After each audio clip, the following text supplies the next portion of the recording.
Au jour d'aujourd'hui, en France, il existe un bon nombre de métiers artisanaux, de métiers à la main, de métiers à l'ancienne, qui nécessitent plusieurs années d'expérience, d'apprentissage, de savoir-faire et de mise en application avant de devenir artisan, puis maître. Je pense à des métiers notamment comme sculpteur, tailleur de pierre, ébéniste, le métier de maréchal ferrant, etc.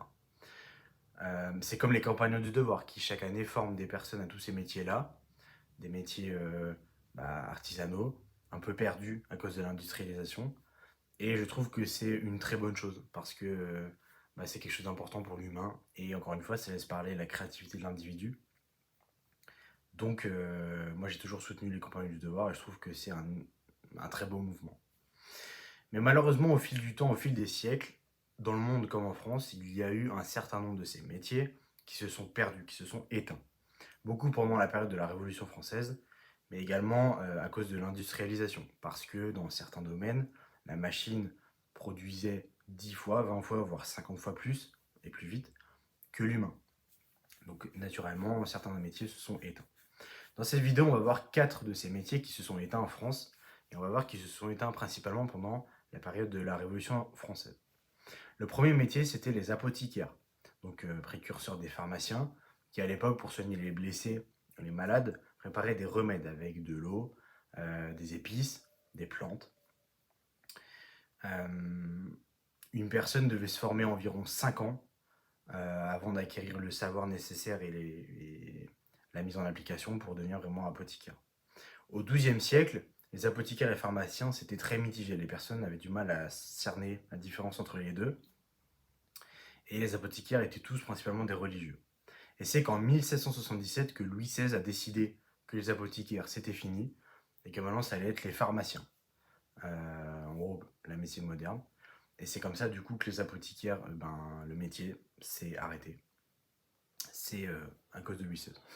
Le deuxième métier qui s'est éteint, c'était les monnayeurs. Alors il y a plusieurs types de monnayeurs. Monnayeurs médailles, mais là on va parler de monnayeurs essentiellement monnaie. Donc c'était les frappeurs de pièces, donc des pièces en bronze, en or, en argent. Donc ils fabriquaient la monnaie. Donc évidemment, c'était des personnes très proches de la monarchie et des personnes riches et influentes. Alors d'aujourd'hui, du coup, les États fabriquent leur monnaie, c'est plus beaucoup de pièces, c'est principalement des billets. C'est pour ça que le métier s'est éteint.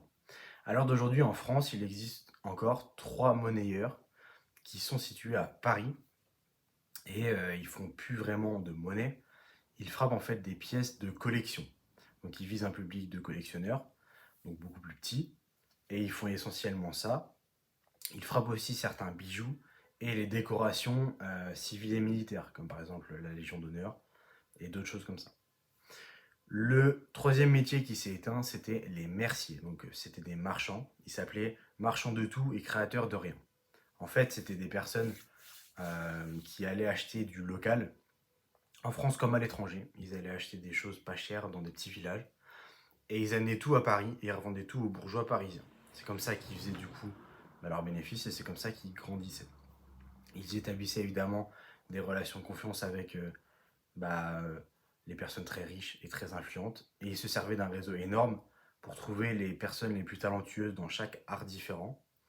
Et ils achetaient du coup les pièces les plus rares. Ça allait de décoration d'intérieur à vêtements. Et donc ils étaient à la fois négociants, importateurs, décorateurs et et designers. Ils collectaient aussi. Ils collectaient beaucoup. Le quatrième métier qui s'est perdu, c'était les cloutiers. Donc c'était les personnes qui fabriquaient les clous vraiment à la main.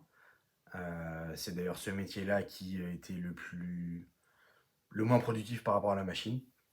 Donc ils fabriquaient les clous pour des habitations, pour les fers à chevaux par exemple. Et très vite, il y a eu des machines qui produisaient 10, 20, 50 fois plus vite que l'homme. Et alors d'aujourd'hui, c'est pire. Donc forcément, ce métier s'est éteint. Au XVIIIe siècle, il y en avait plusieurs milliers en France. En 1879, il y en avait environ 600. Et en 1929, il n'y en avait plus qu'une douzaine. Donc vraiment, le métier, il a fait chute comme ça. Comme, comme certaines crypto-monnaies. Et donc, coup, forcément, c'est un métier à l'heure d'aujourd'hui éteint parce que les clous, on en produit des milliers en quelques minutes. Donc forcément, c'est un métier qui n'a plus lieu d'être. Donc moi, je vous dis à bientôt. La vidéo est finie. On se retrouve sûrement demain pour un nouveau sujet. Et je vous souhaite une bonne soirée. Ciao.